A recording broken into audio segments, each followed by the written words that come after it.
Next, I want to add my titles. The titles will be shown over the top of the still image. So I'm going to click on Make Titles or Credits. I have the very first image selected, the first segment. So I click Make Titles or Credits, and I'm going to do title at the beginning of the movie. Let me go ahead and click on that. That's not going to be exactly what I'm looking for, but it'll be enough to show you what's happening. So this is the title at the beginning of the movie. I am going to change the title animation.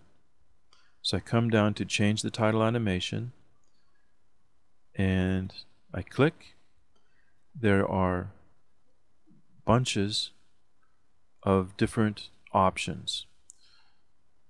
You'll notice when I click on a different animation, it's illustrated over on the right. This gives you an opportunity to preview what this particular animation would look like. I want to use scroll perspective. So that's the one I'm going to select. And then I'm going to click Done, Add Title to Movie.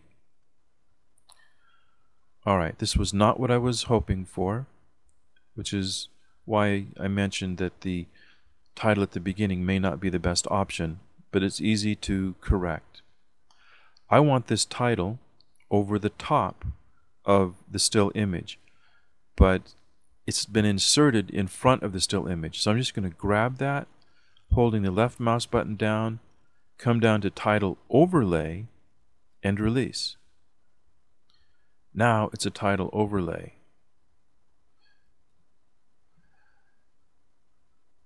This initial image is 8 seconds and our title is 9. We need to have the beginning image be the same. So I'm just going to click with the double arrow showing and drag it out until it says 9 in that pop-up box. Release, it's now 9. I come to the end and drag in. See where that long blue line popped up? That's a snap to at the end of the film. I release, and now we have readjusted the end. Good. Let's play the video and see what it looks like. So I'm clicking the play timeline.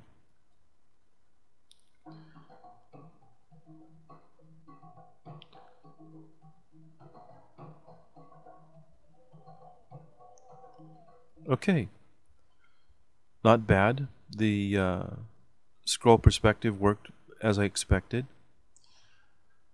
And it does look as if we could have stayed with 8 seconds.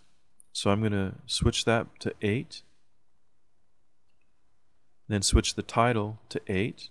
You know, as soon as I have the double arrows, I push down with the left mouse button and then move it over, then release. Now, I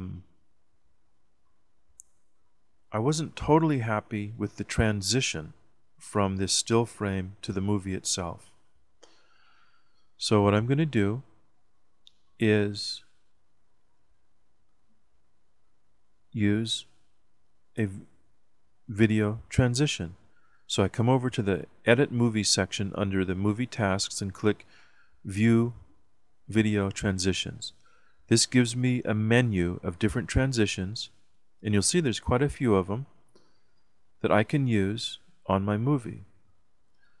Now if you want to preview what these do, just click on it and look off to your right.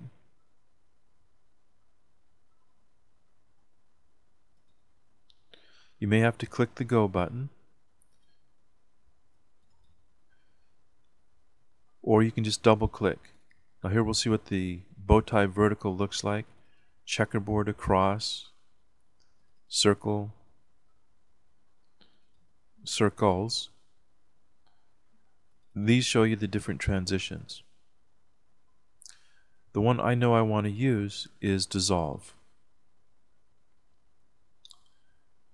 I picked that one because the snow scene of the studio in the dissolve looks a little bit like snow, so it just struck me as a fun idea. So I left click on the dissolve transition. I come down to the video section, and you see this blue line that demonstrates it's going to go in between.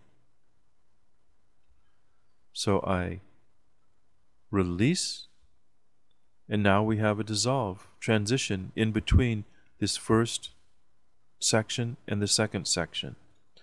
Let's take a look at that.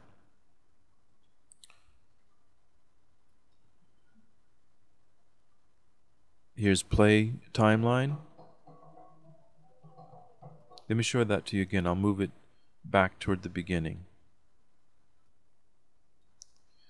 Alright, we're at the very beginning. This is the title. Dissolve.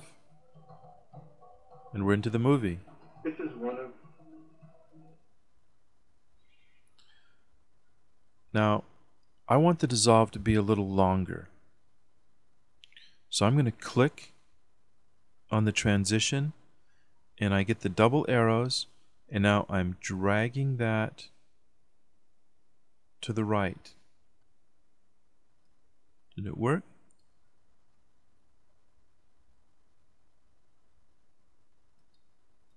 Nope, looks like I killed it. I just magnified it. I'm going to drag the transition down again, click dissolve. With this particular element, you can't drag it to the right. We couldn't see that when it was small. I'll make it small again with the zoom timeline out button.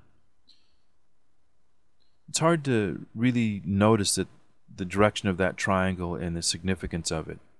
But if you magnify with the zoom timeline in, you'll see, oh, no double arrow at the end, double arrow at the front. So you click and then pull it to the left. Now we've made our transition a little more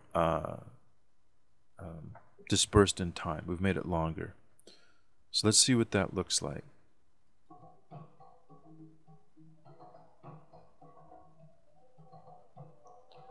There we go. I'm going to move it just a little bit further.